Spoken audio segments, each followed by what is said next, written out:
Cuando mi papá tenía alrededor de 50 años, consiguió un loro gris africano. Siempre le encantaron los loros durante toda su vida, así que me alegró que tuviera uno. Después de su jubilación, le puso de nombre Kevin. Mi papá le enseñó a Kevin un vocabulario completo de palabras, e incluso lo entrenó para que entendiera el significado de algunas palabras como hola, ¿qué tal? Comida, gracias, bien, entre otras. Mi papá falleció a los 70 años, y con eso llegó el momento de decidir entre mis hermanos y yo qué sucedería con Kevin. Mi hermano y mi hermana no querían la responsabilidad de llevar a Kevin a sus casas. Además, sus esposos también estaban en contra. Pero yo no podía soportar la idea de darlo a otro hogar. Kevin era y es una de mis últimas conexiones con mi papá, en el sentido de que era su mejor amigo. Así que decidí llevarlo a mi casa. Puse su jaula en el salón de mi casa. Mi casa no tiene sótano, así que el salón es considerado el nivel más bajo de la casa. Kevin es un loro moderadamente ruidoso. Podía ser muy parlanchín en algunas horas del día, generalmente al principio, pero más tarde en la noche se callaba. Cuando estaba demasiado ruidoso, le ponía una manta sobre su jaula, y eso normalmente lo calmaba. Veía televisión en el salón por la noche para hacerle compañía, y alrededor de las 10 me iba a mi cuarto para que él pudiera dormir. Esa es básicamente la historia de Kevin. He estado cuidándolo durante 2 años, así que conozco bien cómo se comporta y cuándo está actuando fuera de lo común.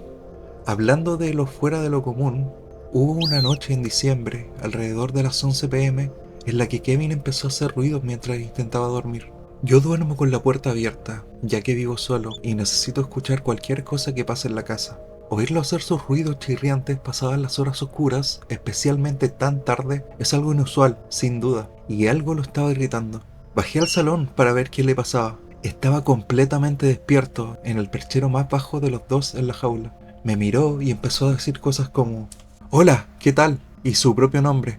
Todo el tiempo moviendo su cabeza hacia arriba y hacia abajo, moviendo todo su cuerpo en el proceso, como si estuviera bailando. Traté de alimentarlo, pero no comió, así que lo cubrí con la manta con la esperanza de que se calmara. Estaba en la cocina cuando me di cuenta de que seguía haciendo ruidos, y tenía la sensación de que no iba a parar. Como tenía trabajo al día siguiente, no podía permitirme perder el sueño por él. Realmente no sabía qué hacer. Todavía no soy un experto en aves. Bajé nuevamente al salón y lo destapé. Seguía haciendo su pequeño baile, moviendo su cabeza y su cuerpo, y haciendo ruidos de angustia.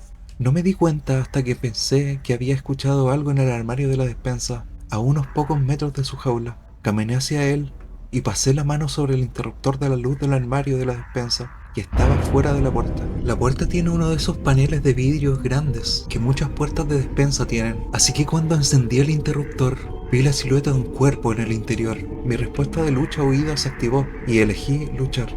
Abrí la puerta gritando, tratando de que me subiera toda la adrenalina. Agarré al hombre que estaba en el armario de la despensa y lo lancé al suelo. Intentó defenderse, pero lo dominé fácilmente y lo sostuve en lo que podría describir como una llave de cuello. Era un hombre de unos 50 años, con apariencia de homeless y un olor que lo acompañaba. Le grité: ¿quién eres? ¿Por qué estás en mi casa? Intentó agarrarme la cara, posiblemente para sacarme los ojos o algo similar, pero yo seguía apretando su cuello y pegándole. Durante todo esto, Kevin estaba descontrolado en su jaula. Cuando el hombre en el suelo parecía lo suficientemente débil, corrí literalmente hacia el teléfono más cercano y regresé rápidamente, manteniéndolo en el suelo mientras llamaba al 911.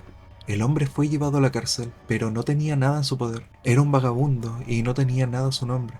Como tal, fue considerado lo que algunas personas llaman improcedente judicialmente, lo que significa que, aunque intentara demandarlo, no obtendría nada de él. Esa noche había saqueado mi despensa, había abierto tarros de mantequilla de maní, cajas de galletas y galletas saladas. Si no fuera por el loro de mi papá, no sé qué habría tomado o hecho ese hombre en mi casa. Estoy agradecido con Kevin, y me gusta pensar que parte de mi papá me está cuidando a través de ese loro.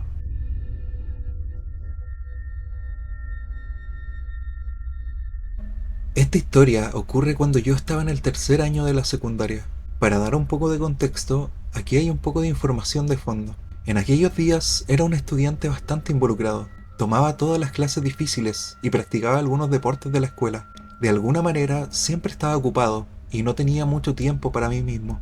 Y parte de mí estaba agradecido por eso, porque me proporcionaba una forma de escapar de un mundo en el que mis padres se habían separado recientemente y mi hermano mayor se había ido a la universidad. Entonces solo quedábamos mi hermano pequeño y yo. Él también era nadador y un niño inteligente por derecho propio. Éramos muy similares, incluso hasta el día de hoy, pero probablemente debido a las tensiones que nuestra situación familiar nos imponía, en ese momento no nos llevábamos bien en lo absoluto. En uno de esos fríos días de invierno en el medio oeste, pasé mi tiempo en la escuela y nadando, y aún tenía que sentarme varias horas a hacer tarea. Esta vez tenía que escribir un ensayo para la clase avanzada, que no me interesaba mucho. Dejé mi mochila de natación en la puerta cuando llegué a casa, y miré alrededor de la casa para ver si alguien estaba en casa. Vacío. Papá debe estar fuera con el equipo de natación. Su equipo de club tenía la franja horaria en la piscina después de que el equipo de la escuela terminara. Me metí un puñado de Cheez-Its en la boca y bajé al sótano, a mi oficina, para hacer algo de tarea. La casa era de clase media, de 2 pisos, con un sótano sin terminar, salvo por lo que yo llamaba mi oficina, por una carrera pasada. Mi papá solía trabajar desde casa, pero ya no lo hacía. Yo era el único que usaba este espacio, así que mi familia, o lo que quedaba de ella, simplemente lo llamaba la oficina de Quinn. Bajé a través del concreto y los pedazos de alfombra despegados hasta la habitación terminada en el sótano. Encendí la luz CFL. Era como cualquier otra noche después de la práctica. Todavía tenía horas de tarea por hacer, así que encendí la computadora y comencé a escribir.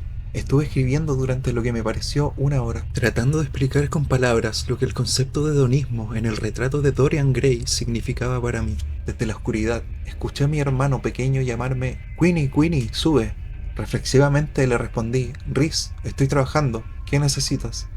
Nos gritamos por la casa como hermanos, pero me tomó un minuto darme cuenta de que no lo había oído llegar a casa. No obtuve respuesta, solo por un par de minutos.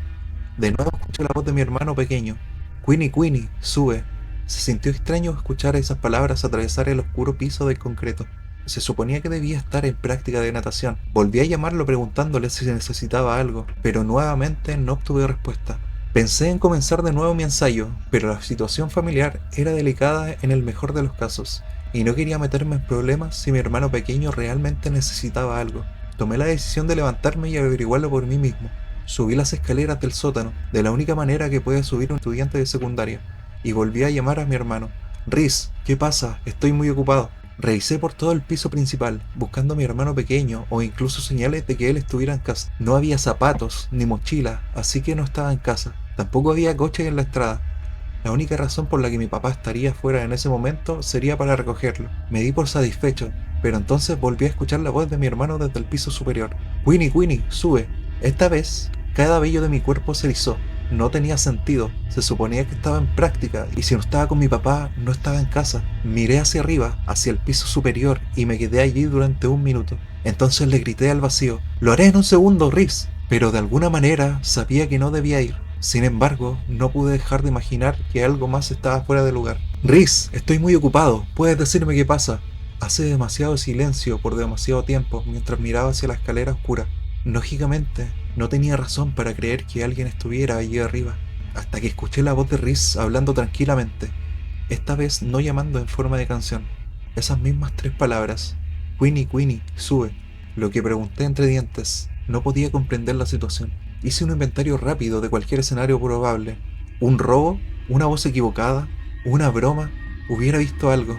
A este punto tenía que ser Riz, y tal vez ayudarlo me hacía un buen hermano. Así que comencé a subir las escaleras. Mi corazón latía con cada paso, y estaba a punto de llegar al landing del segundo piso oscuro, cuando escuché el zumbido del motor de la puerta del garaje. Corrí de regreso escalera abajo y miré por la ventana. Era el sedán de mi papá, y él y mi hermano pequeño salían del coche. Tropecé desde la ventana hasta el pasillo por donde entrarían, y sentí que mi corazón casi dejaba de latir. Me desplomé en el suelo y empecé a llorar incontrolablemente.